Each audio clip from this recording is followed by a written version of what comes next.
Good evening, my friend. Thank you for being here tonight. This is your time to take care of yourself and relax. Your quiet corner of the world where gentle stories wrap around you like a soft blanket at the end of the day, helping you drift into a deep, restful sleep. I'm your host, Melissa, and I'll be reading to you tonight from the Gentle Library.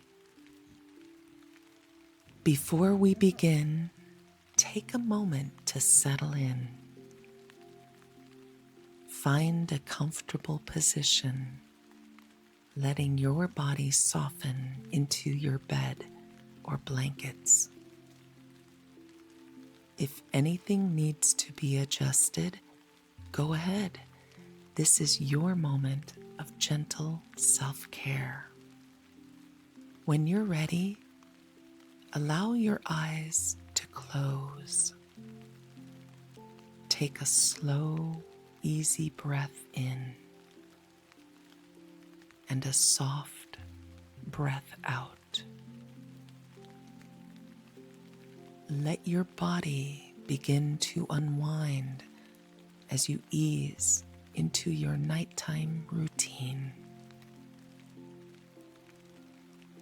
Sometimes the mind continues to wander, offering thoughts and fragments of the day. There's nothing you need to do with them. Let them fade like ripples softening on a still pond, appearing, drifting, dissolving without any effort from you.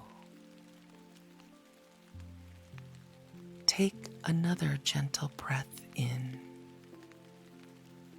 and let it fall out naturally, giving yourself permission to loosen any stress you're holding. Feel your shoulders drop. Let the tension melt from your jaw. Allow your hands to soften.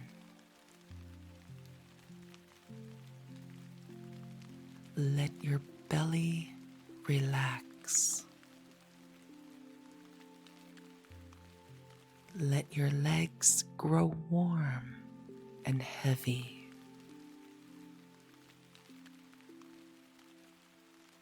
With every breath, you're giving your body a moment of calm, comfort, and restoration. If thoughts come, and they will, you don't need to push them away. Just notice them with kindness. Let them drift by like clouds crossing a quiet evening sky. There's nothing you need to solve right now. Nothing to manage. Nothing to carry. Just gentle, steady relaxation. Your breath naturally slows. Your muscles settle. And a peaceful sense of emotional well-being begins to spread through you.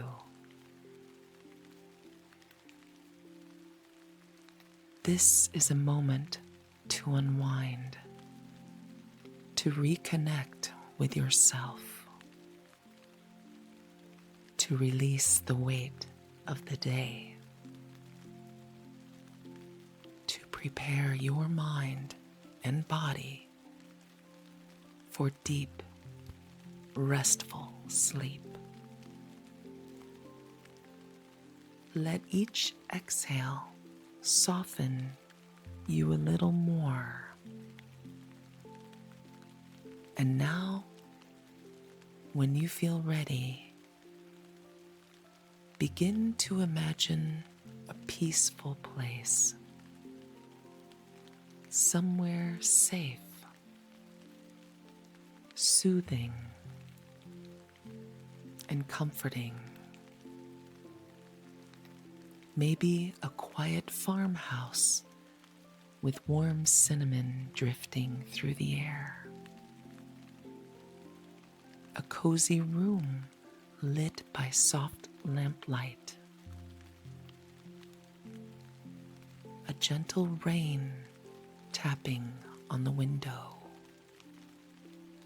Or any place your heart recognizes as calm and restorative.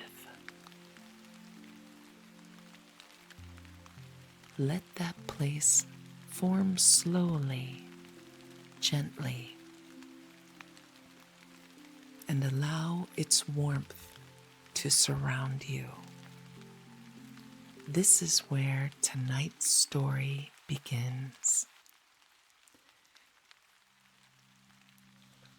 There are objects in life that hold time differently than clocks do. Not measured in minutes or hours, but in seasons and stages, in the slow accumulation of care, in the patient layering of love, stitch by stitch, until something warm enough to last a lifetime finally emerges. For June, it was always the quilt. Not any quilt, the quilt. The one that took years to finish. The one her mother began when June was still small enough that her feet didn't touch the floor when she sat. The one that grew square by square through childhood summers and winter evenings, through scraped knees and growth spurts, through the ordinary passage of years in a small Midwest town where time moved like honey and nothing was ever wasted, not fabric, not thread, not love. On a cold evening now, decades later, June sat in her own living room with that quilt draped across her lap. The house around her was quiet. Snow drifted past the window in soft, unhurried flakes, the kind that seemed in no rush to reach the ground. A lamp glowed beside her chair, casting warm light across the patchwork of colors and patterns that had become as familiar to her as her own hands. She ran her fingers over the surface, tracing the seams. Each square told a story. This one, pale blue with tiny white flowers, had been part of her baby dress.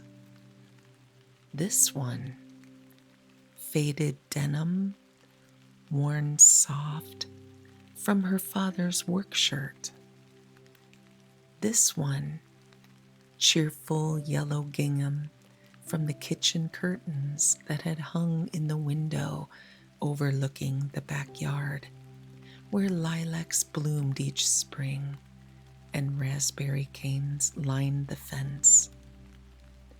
The quilt was a map of her childhood, stitched together by her mother's patient hands. And tonight, as the snow fell and the years folded back on themselves, June let the quilt carry her home.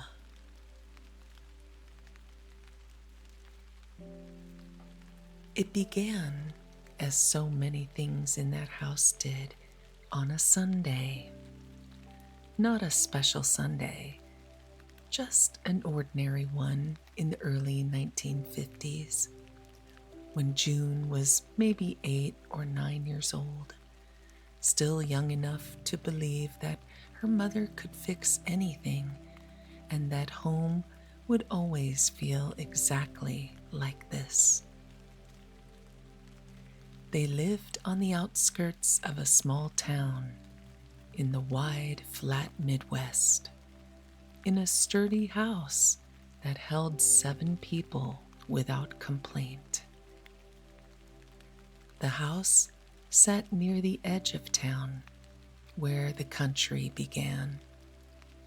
Fields stretching out beyond the back fence, the neighbors' cows grazing in slow, peaceful patterns, their dark shapes familiar against the horizon. In the front yard, a metal swing set stood like a patient friend, its chains creaking whenever Douglas or Matthew, Ronald or June or Sabrina claimed a seat and pumped their legs toward the sky. Along the front of the house, flower beds waited for spring. Peonies that would bloom in great pink and white clouds.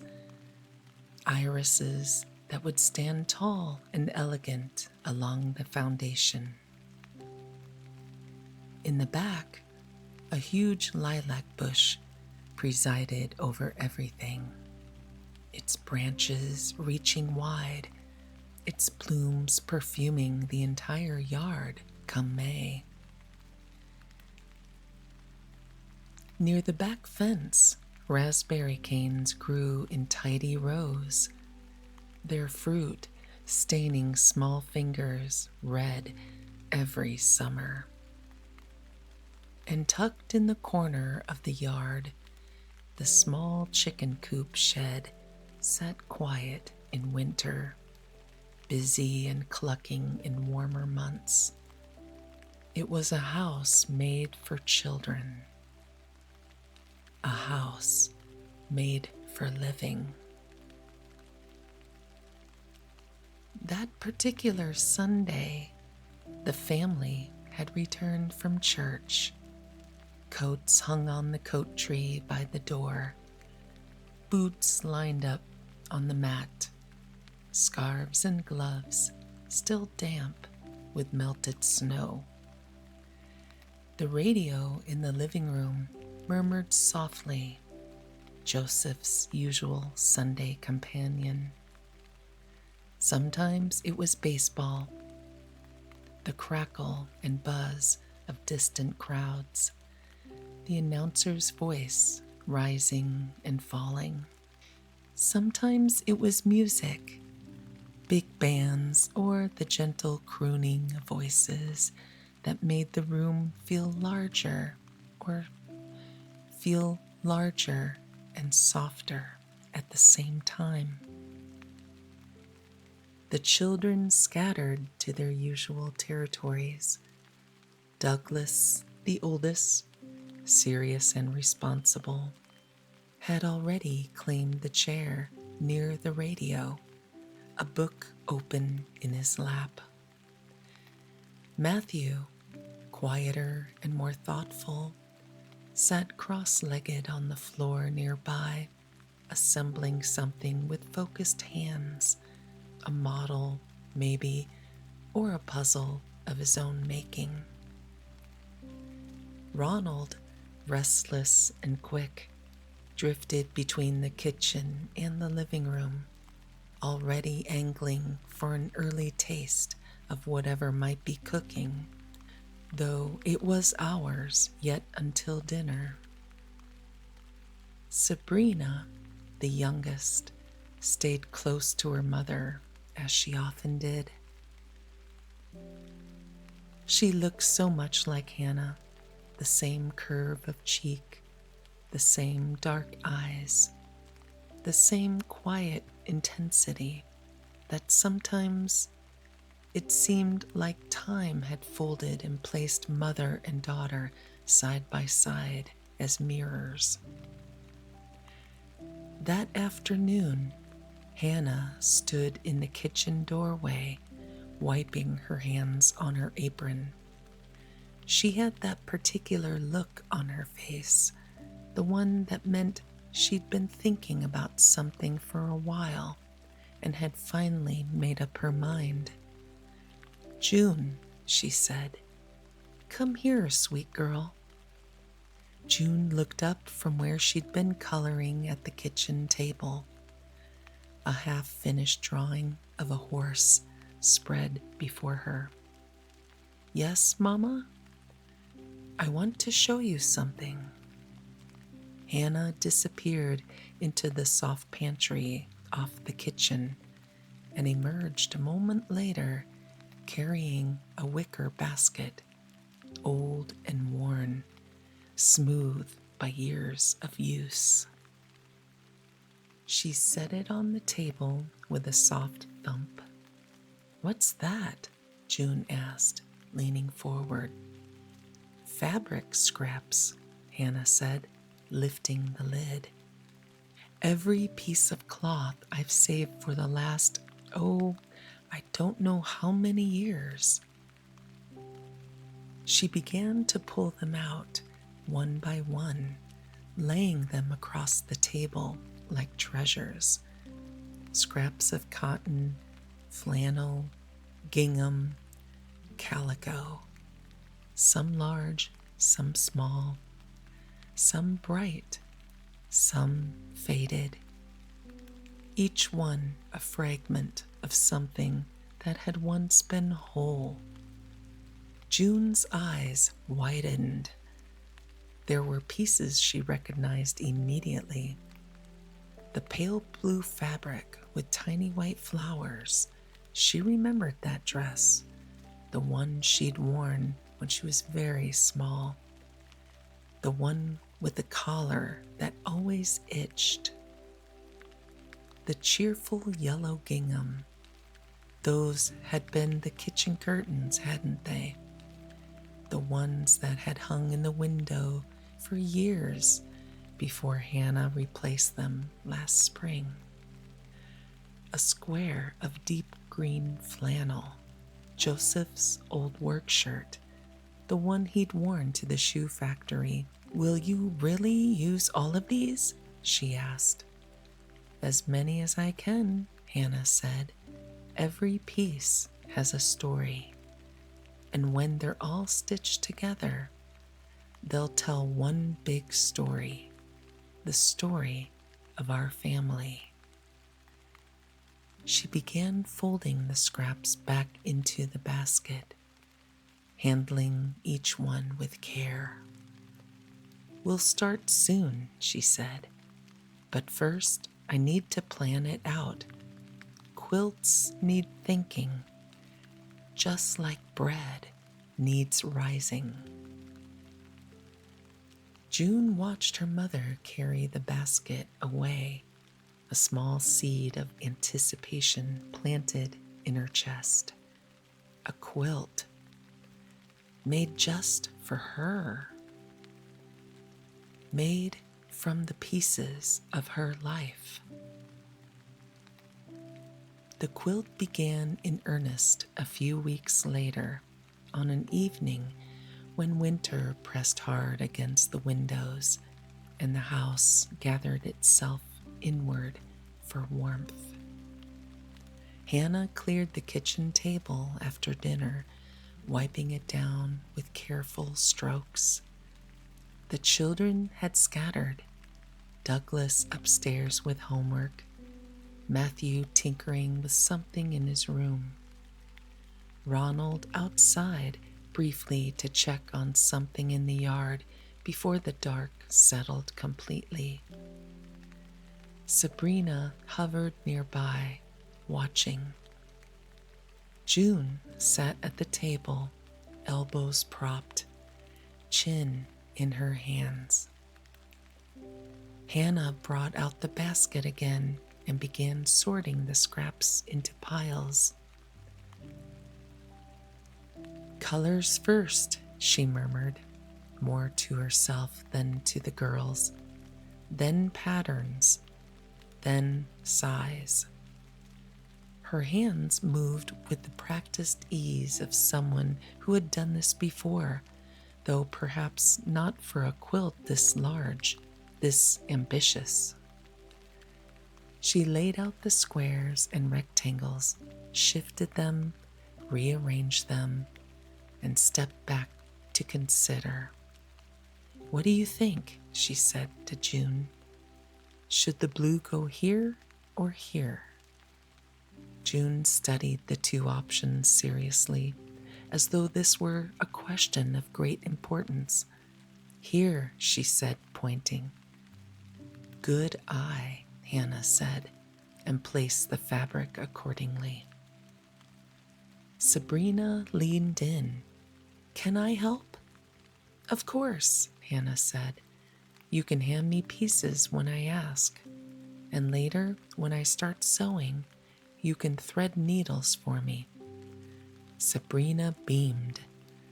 The three of them worked in quiet companionship as the evening deepened.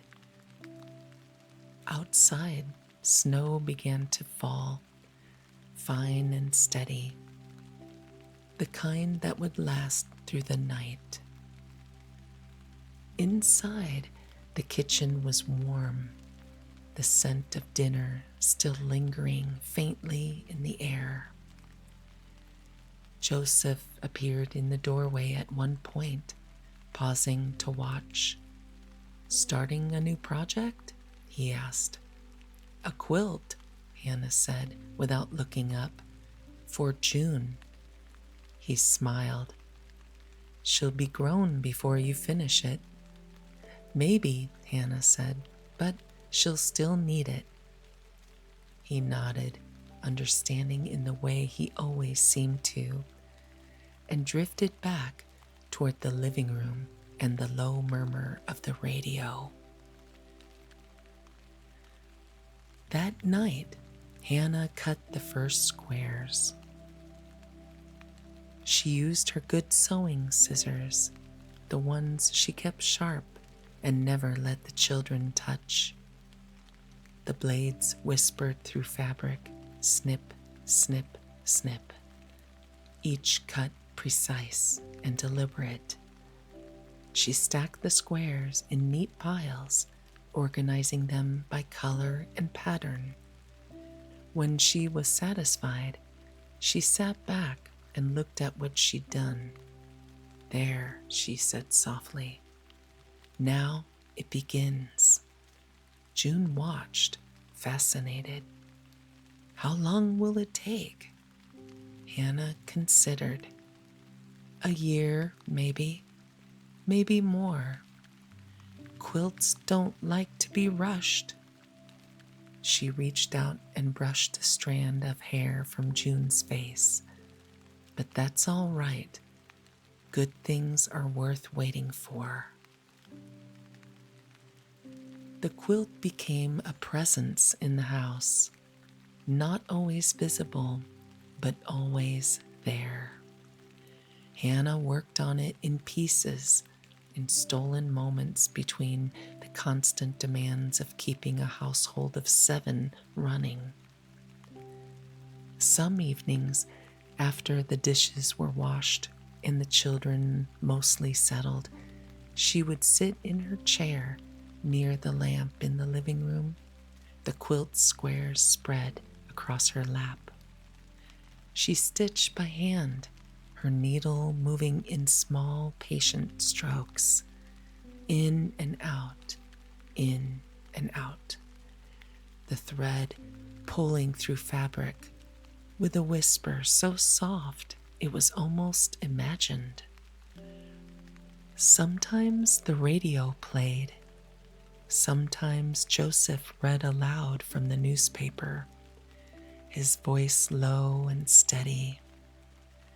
Sometimes the children were nearby, Douglas with a book, Matthew with his quiet projects, Ronald finally still for a few minutes, Sabrina curled up on the couch with her own bit of fabric, trying to imitate her mother's stitches. June often sat on the floor near her mother's chair, doing homework or reading, but mostly just watching Hannah's hands, the way they moved with such certainty, the way the needle knew exactly where to go, the way something flat and separate slowly became connected, unified, whole.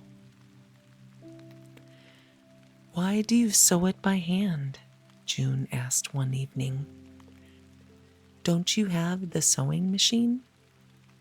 Hannah paused, needle in mid-air. "I do," she said, "and I'll use it for some parts, but hand stitching, it's different." She held up the square she was working on, 2 pieces of fabric joined by a line of tiny, even stitches. When you sew by hand, you feel every stitch. You know the fabric. You can think while you work. Pray, even. She smiled. A sewing machine is fast, but a quilt made by hand has more of you in it. June considered this. "Is that good?" "I think so," Hannah said. "When you wrap yourself in this quilt someday, I want you to feel how much I loved making it, how much I was thinking of you with every stitch." She resumed sewing. "A machine can't do that," she said. Winter turned to spring. The snow melted. The peonies pushed through the soil in tight, determined fists. The irises sent up their elegant spears of green along the house. And in the backyard, the raspberry canes, bare and thorny all winter, began to soften with new growth. The neighbors' cows returned to the field, their slow, patient grazing a kind of background music to the children's play. Douglas and Matthew pulled their bicycles from the shed, oiled the chains, and began their long loops around the yard and down the road, racing each other past the raspberries, the chicken coop, the fence line. Ronald followed on foot, never quite able to keep up, but never quite willing to give up trying. June and Sabrina claimed the swing set, pumping their legs in rhythm, trying to see who could swing higher. Inside, the quilt grew, square by square, row by row. Hannah worked on it whenever she could, early mornings before the house woke, late evenings after everyone else had gone to bed, Sunday afternoons when the world slowed enough to allow for sitting still. She pieced the squares together carefully, matching seams, pressing them flat. Some days she worked quickly, making visible progress. On other days, she picked out stitches that didn't sit right, or rearranged sections, or simply sat with the quilt across her lap, thinking. "It's like raising children," she said once, half to herself. You can't force it. You just have to pay attention and trust the process. By summer, the quilt had taken shape enough to see what it would become. It spread across Hannah's lap now, no longer just a collection of squares, but a unified whole. Rows joined into columns, columns joined into a top. The colors made a kind of sense together. Blues and greens, yellows and pinks, deep reds and soft whites, all balanced in a way that felt both planned and accidental. June loved to look at it. She would stand beside her mother's chair and study the squares, finding ones she recognized, discovering new combinations she hadn't noticed before. "That's from my dress," she'd say, pointing. "And that's from Papa's shirt. And that's the kitchen curtains." Hannah would nod, pleased. "You have a good memory." "Do you remember all of them?" June asked. Hannah ran her hand over the quilt. "Most of them. Some of these pieces go back farther than you've been alive. Some came from my mother's house. A few even from my grandmother's." She touched a square of deep burgundy cotton, soft and worn. "This was part of a dress my grandmother wore to church. My mother gave me the scraps years ago, told me to save them for something special." June's eyes widened.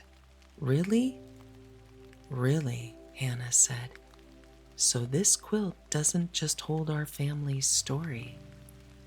It holds stories from before you were born, from people you never met, but who loved us enough to pass things down." She smiled. "That's what quilts do. They carry time." The quilt moved through the house with the seasons. In summer, Hannah sometimes brought it out to the front porch where the light was better and the breeze kept her cool. She'd sit in the old rocking chair, the quilt spread across her knees, and stitch while the children played in the yard. The sound of their voices, shouting, laughing, arguing, calling to each other, became the soundtrack to those summer afternoons. Douglas and Matthew raced past on their bikes, wheels spinning, dirt kicking up behind them. Ronald chased after, breathless and determined. June and Sabrina took turns on the swings or picked raspberries from the canes in the back, their fingers and mouths stained red. From the porch, Hannah could see it all. The swing set creaking, the lilac bush now full and green, its blooms long faded, but its branches providing shade. The peonies, heavy-headed and drooping under the weight of their own beauty. The irises standing tall and proud along the house. The neighbors' cows in the distance chewing thoughtfully. It was a scene she knew by heart, and yet it never grew old. And while she watched, her hands never stopped. Stitch after stitch, square after square, the quilt growing slowly, patiently. Sometimes June would abandon her play and come sit beside her mother on the porch. "Can I try?" she'd asked, pointing to the quilt. "Of course," Hannah would say, handing her the needle. June's stitches were uneven, some too long, some too short, wandering a bit from the line. But Hannah never corrected her too sharply. "Every quilt tells on me," she'd say with a smile. "People will know exactly when the children helped." "Is that bad?" June asked, worried. "No," Hannah said. "It's good. It means the quilt was made with love, with small hands learning, with patience." She took the needle back gently. "And when you're grown, you'll look at these crooked stitches and remember sitting here with me. That's worth more than perfect seams." Sabrina helped too, in her own way. She was better at threading needles than June, her smaller fingers more nimble, her patience longer. Hannah would hand her the needle and a length of thread, and Sabrina would work the thread through the eye with careful concentration, tongue poking out slightly in focus. "There," she'd say, handing it back triumphantly. "Thank you, little love," Hannah would say, and Sabrina would glow. Sometimes, when the light was right and Hannah and Sabrina sat side by side, June could see how much they looked alike. The same tilt of the head, the same curve of the mouth when they smiled, the same quiet intensity in their eyes. It was like looking at two versions of the same person, separated by time. Summer gave way to autumn. The lilac leaves turned yellow and drifted to the ground. The peonies collapsed into themselves, their blooms long gone. The irises faded and browned. The raspberries gave their last fruit, and the canes began to look bare and spindly. The neighbors' cows moved more slowly, fattened for winter, and the quilt continued. Hannah had finished piecing the top now. All the squares joined, all the rows connected. She spread it out on the living room floor one Sunday afternoon so the whole family could see. It was larger than June had imagined. Big enough to cover a bed. Big enough to wrap around a person completely. The colors glowed in the afternoon light, a patchwork of memory and time and care. "It's beautiful, Mama," Sabrina said softly. "It's not done yet," Hannah said. "This is just the top. Now comes the hard part." "What's the hard part?" Ronald asked, finally interested enough to stop moving for a moment. "Quilting," Hannah said. "I have to layer it. Backing fabric, batting in the middle, this top, and then stitch through all 3 layers to hold it together." She ran her hand over the surface. "That's what makes it a quilt instead of just a blanket. The stitching. It takes time." "How much time?" Douglas asked from his chair, book still in hand. Hannah considered. "Months, probably. Maybe longer. It depends on how much time I have each day."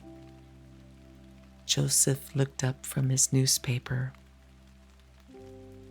"You'll finish it," he said simply.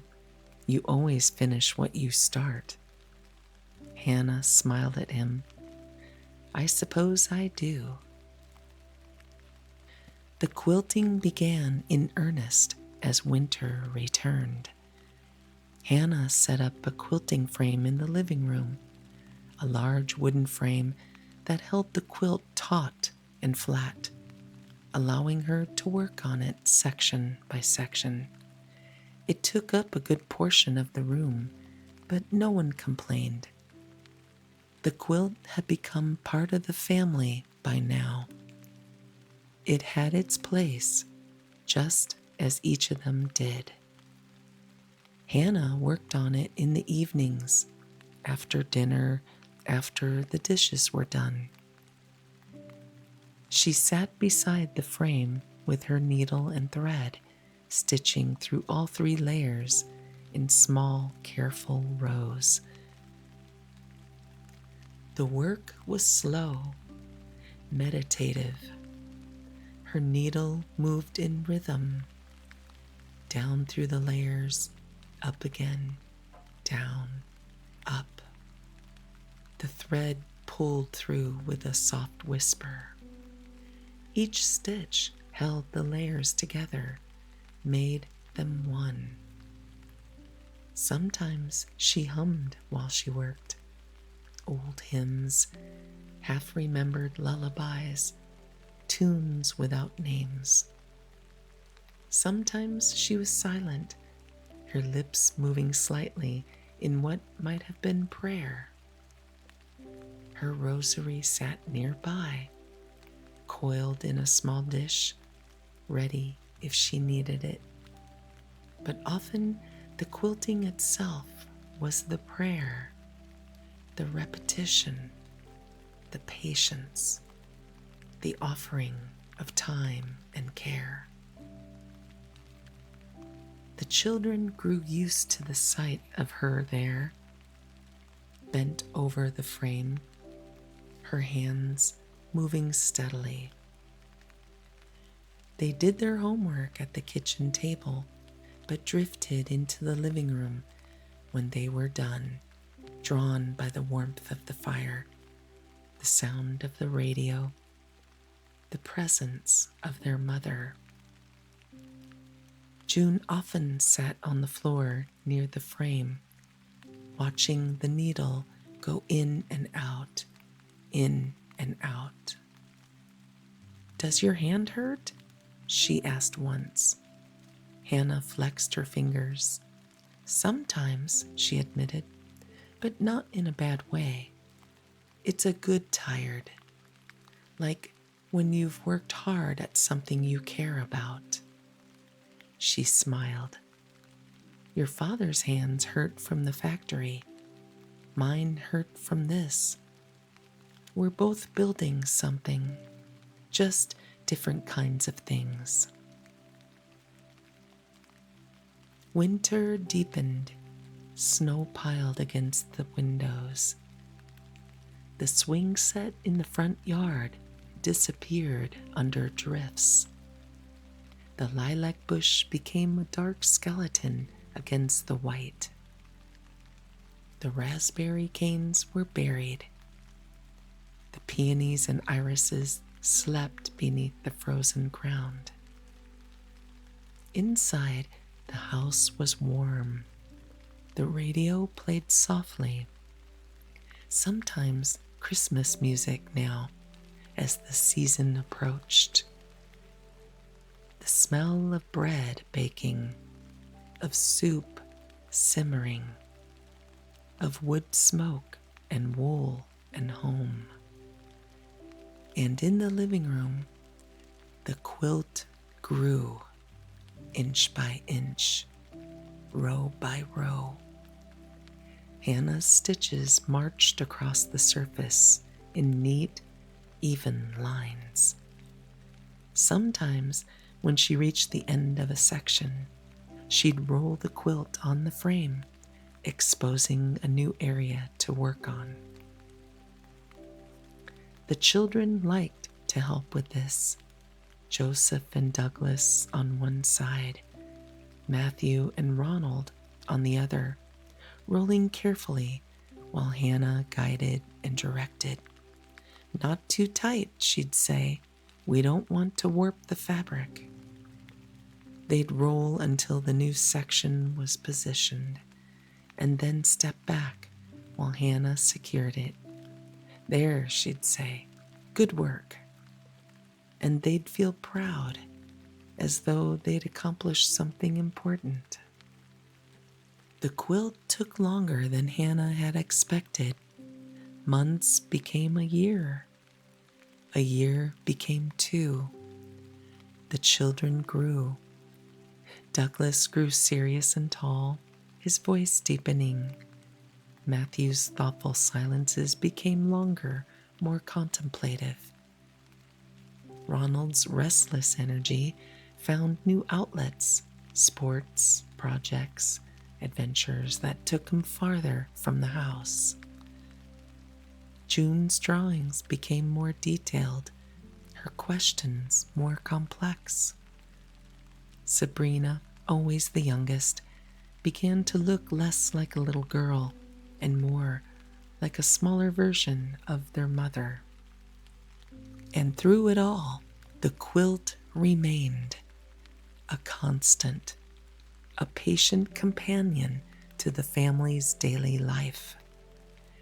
It moved from the quilting frame to Hannah's lap, back to the frame, then to her lap again.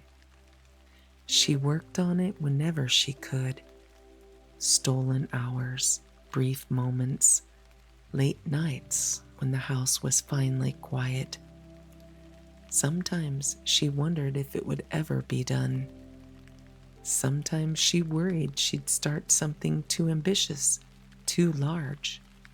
But then she'd look at June, growing taller, growing older, and she'd remember why she was doing this, so that someday, when June was grown and gone, she'd have something to wrap around herself, something that remembered, something that held her.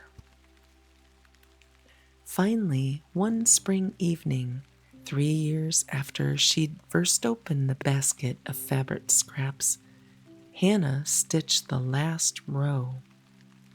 The needle went in, the needle came out. The thread pulled through, and it was done.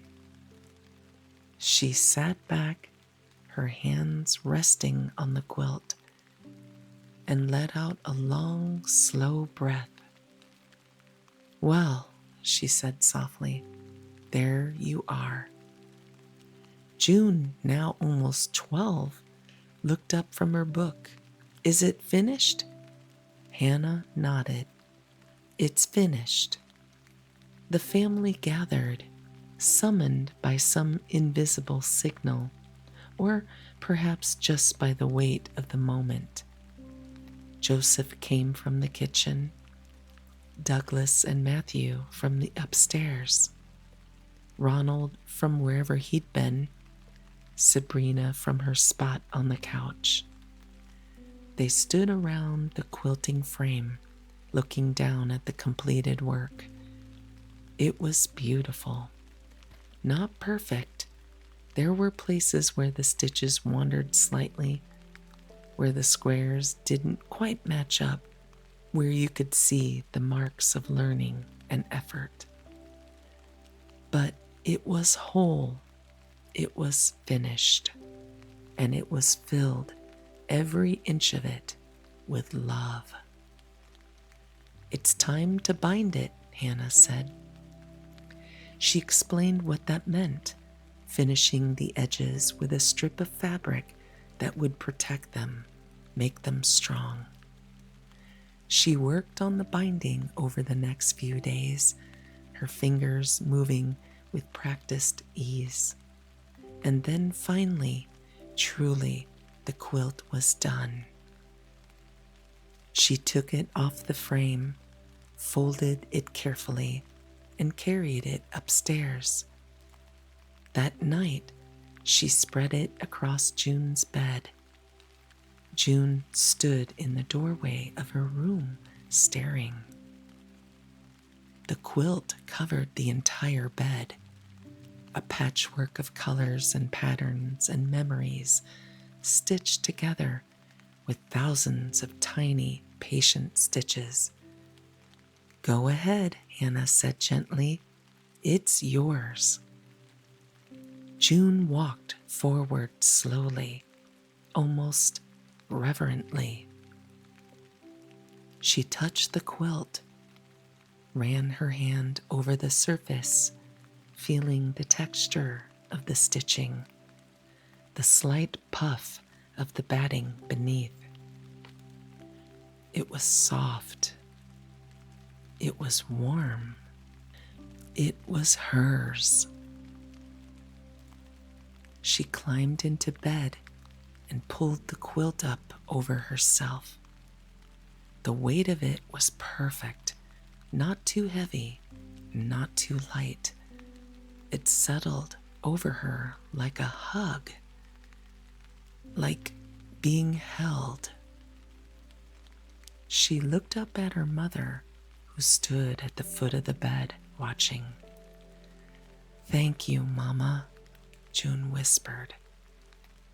Hannah's eyes were bright.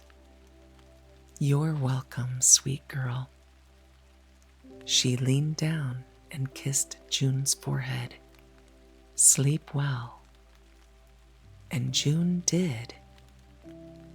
That night and many nights after, wrapped in the quilt that took years to finish, wrapped in fabric that remembered baby dresses and work shirts and kitchen curtains, wrapped in stitches made by her mother's patient hands,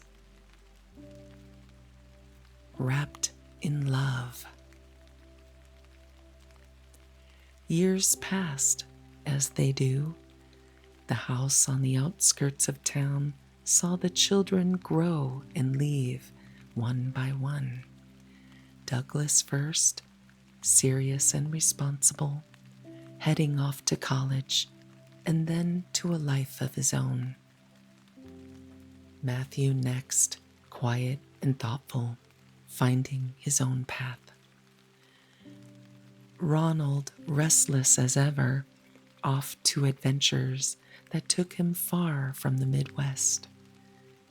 Sabrina, looking so much like her mother, eventually marrying and starting a family of her own. And June left too, eventually, but she took the quilt with her.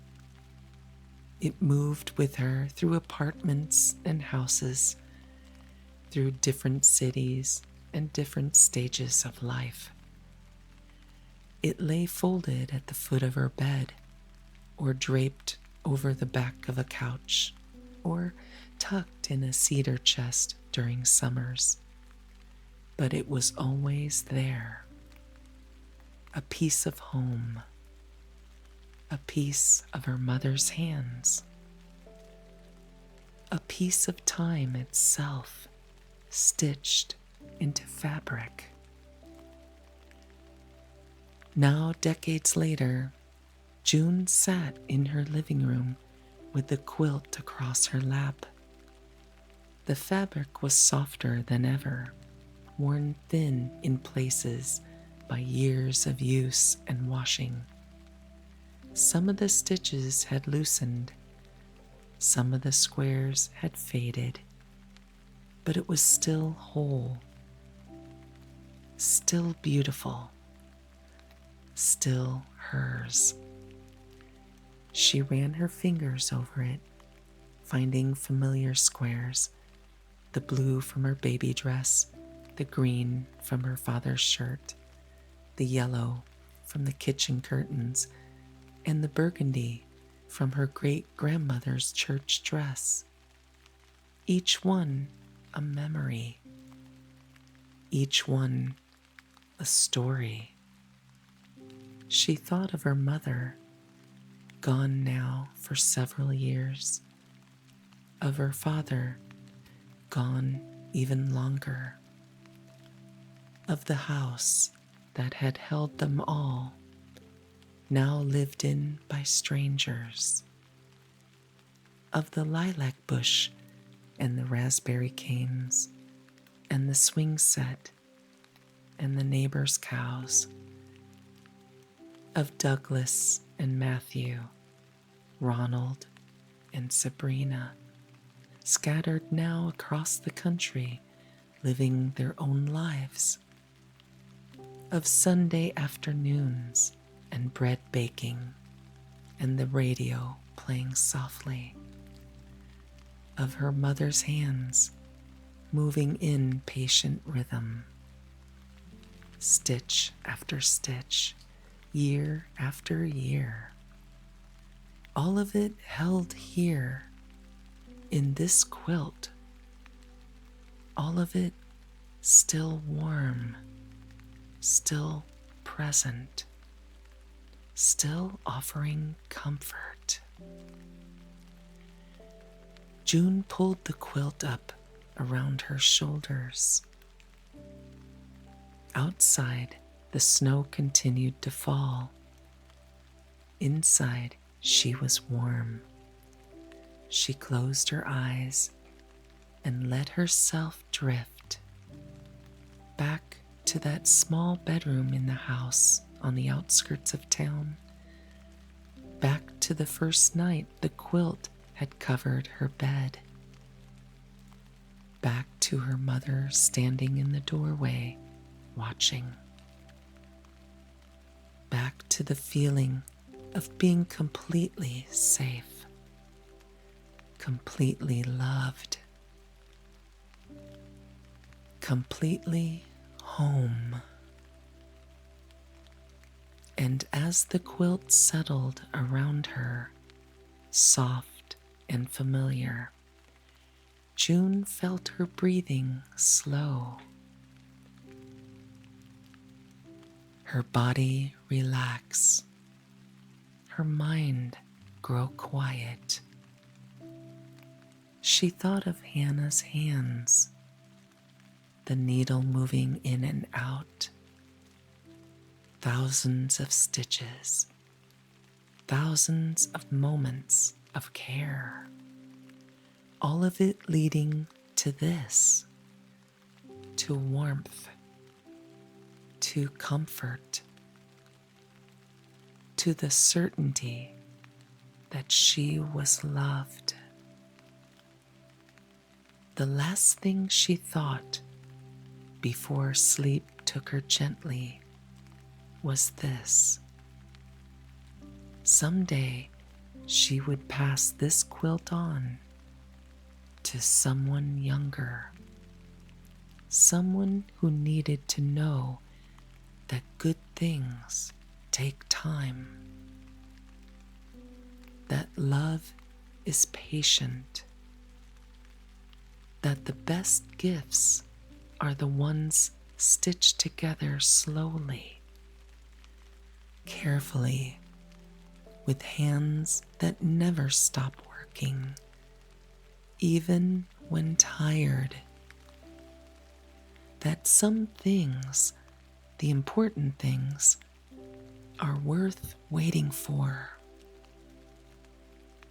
And with that thought, wrapped in the quilt that took years to finish, held by fabric and memory and time itself, June drifted into sleep, safe, warm, home, held always by her mother's love, stitch by patient stitch, year by patient year, forever.